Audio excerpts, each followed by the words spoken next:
चंदनाच्या भगवान पंढरीश परमात्म्याच्या 7 प्रकारच्या पूजा आहेत. त्यातली पहाटेची पूजा सांगितली. त्या पूजेसाठी लाखो रुपये मोजावे लागतात. पण पूजा झाल्यानंतर महिना त्या पूजेमध्ये लावलेल्या गंधाचा वास जात नाही. आमच्या गावचं भूषण गोपीचंद कदम यांच्या बरोबर एकदा गेलो होतो. कदम होतीच आमच्या गावची. म्हणजे चला गुरु, त्याचा वास, त्या गंधाचा वास कस्तुरी येते. आपण बुक्का लावतो.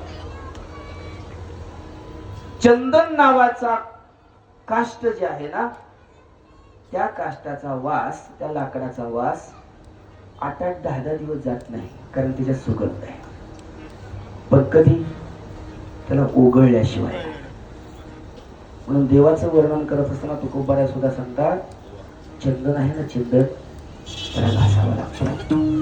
आणि देव किंवा संत चंदनासारखेच आहेत. चंदनाचे हात पाय ही चंदन, परिसा नाही घेणं. आपल्याला अर्धा तुकडा घ्यायचा होता. चंदनासारखं आहे. खर तर जीवन जगत असताना येड्या बाबळी सारखं, बोराटी सारखं जगण्यापेक्षा चंदनासारखं जगता यावं. चंदनासारखं जगता यावं. गेला तरी पाठीमागं काही ना काही कीर्ती मागे राहिली पाहिजे. माझ्या कवठ्या गावामध्ये 12 ते 14 कोटी रुपयाचं राम मंदिर बांधतोय मी आता. एक शिळा 1-1 लाखाची. अशा 400 गाड्या लागणार आहेत. अख्खं गाव सौर ऊर्जेचं करायचंय. त्यासाठी 1.5 कोटी रुपये मंजूर झालेत. शासनानेच केलेत.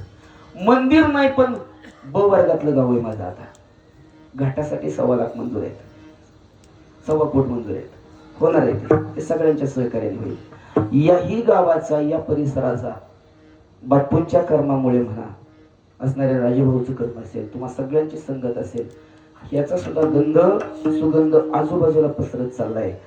भुलेश्वरापेक्षाही नवे थोडीशी जास्त महात्म्य वाढत चाललंय. मी सकाळी बोललो यांना, म्हणजे त्या दिवशी कोण आले होते 10-5 वर्षापूर्वी, त्यांना बोलवा. लय मोठं केल्यावर लय ताण होतो. आपण बारके आहे तेच बरं आहे, तेच बरं आहे. साखर खाण्यासाठी हत्ती नाही लागत म्हणे, मुंगी चालते. मुंगी साखरेचा रवा. आनंद आहे त्या गोष्टीचा.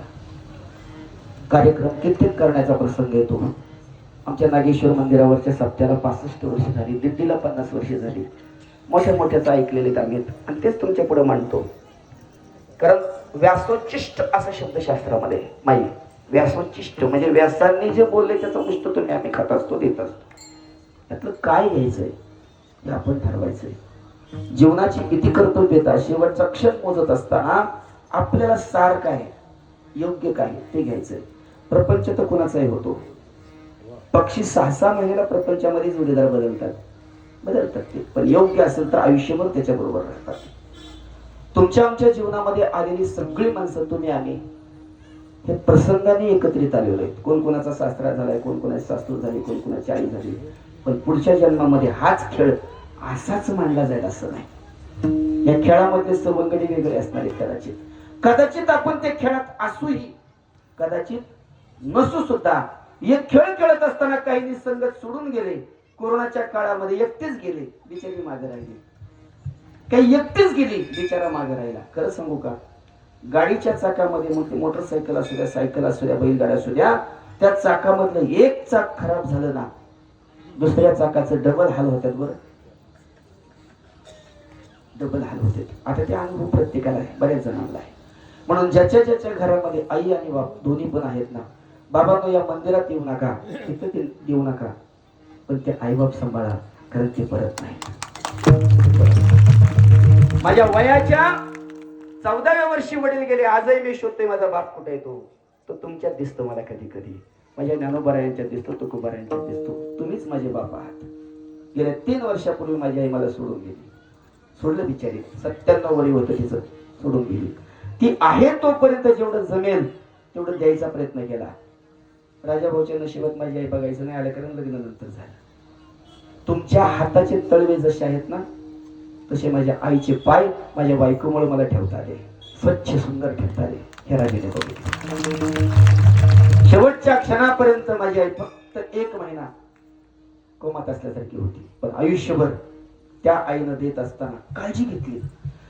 मी सांगू का, जर एखादी महिला माझ्या बरोबर आली ना घरी चहा पाणी वगैरे घ्यायला, तर मी आत गेल्यानंतर ती बिचारी विचारायची, होय ग ताई कुठं असते कामाला? सरांच्या बरोबरच येत. असं होय, बरं बरं चांगलंय. मालक नाही आलं तुझा? शब्द कळला नाही? कळला अजून? ऐका, मालक नाही आलं तुझं? नाही ती ड्युटीवर. मग ड्युटीवरच असावं ना ग बाई, चहा पाणी घ्यावं. असं एकट्या दुकट्यात नाही फिरत जाऊन लोकांच्या घरी. झटक्यात बोलायची, झटक्यात. आणि ते झटका बी ज्याला बसायचा त्याला बस. म्हणून माझ्या बरोबर माता भगिनी कधीच नाही आल्या. नको, तुमची आई कडवाट बोलती म्हणून उभा आहे, म्हणून उभा आहे, म्हणून जपलंय. खरं सांगू मोठे बाबा, खवडी बांधली कपडे ज्याच्या अंगावर आहेत ना, त्यांनी काही केलं तरी डाग कसाही पडला तरी दिसून येत नाही. पण पांढरी कपडे घातल्यानंतर डाग पडला ना, आयुष्यभर डाग बघितला जातो, तो स्वच्छ होत नाही. माझ्या आईने फक्त डाग जपायचा प्रयत्न केला, स्वतः जन्माला होता म्हणून उभा आहे, म्हणून उभा आहे. खरं सांगू, तेवढं जपा. आयुष्यात दुसरं काही नाही रे, परत नाही, जन्म नाही रे. अनेक राजाभाऊ म्हणायचे, म्हणतात मला, गुरुजी महाराज मला एक बोनस मिळले, आता चांगल्या कामाला उपयोगी पडू द्या. झाला ऍक्सिडेंट लग्नाच्या आदल्या दिवशी. मी डबल टेन्शन मध्ये होतो. पोर यांच्या घरात लक्ष्मीने आली का अवधसा म्हणून येते ना, पण त्या नीलकंठेश्वराची कृपा होते. हा माणूस अजूनही आपल्याला दिसतोय. ताकद त्या भक्तीची आहे, ताकद त्या शक्तीची आहे. आणि या माईच्या असणाऱ्या कपाळाच्या कुंकाची ताकद आहे की माणूस अजून शाबूत आहे. का तर कित्येक माणसं आली माई बाप. कोरोनाच्या काळात तर हसती खेळती कुटुंब संपले. पण एवढ्या मोठ्या ऍक्सिडेंट मधून सुद्धा माणूस जर पुढे येत असेल तरी ताकद फक्त त्याची आहे.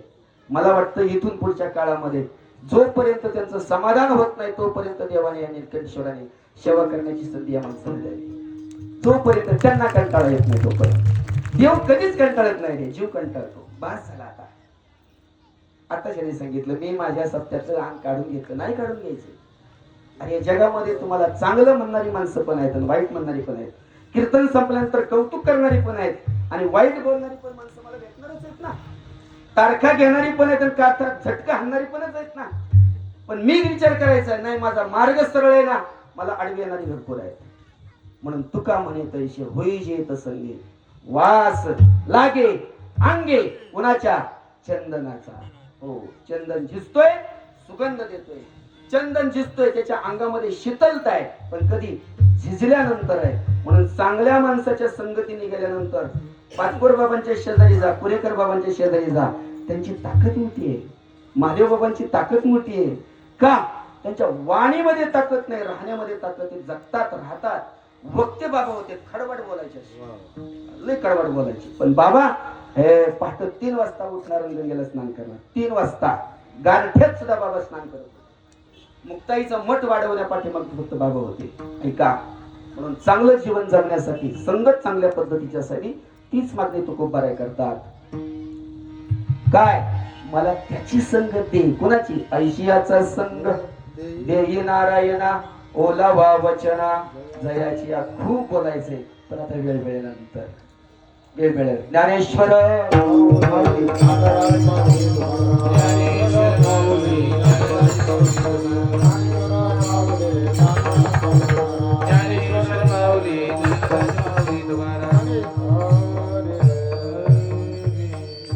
नमः शिवाय, नमः शिवाय, ओम नमो शिवाय.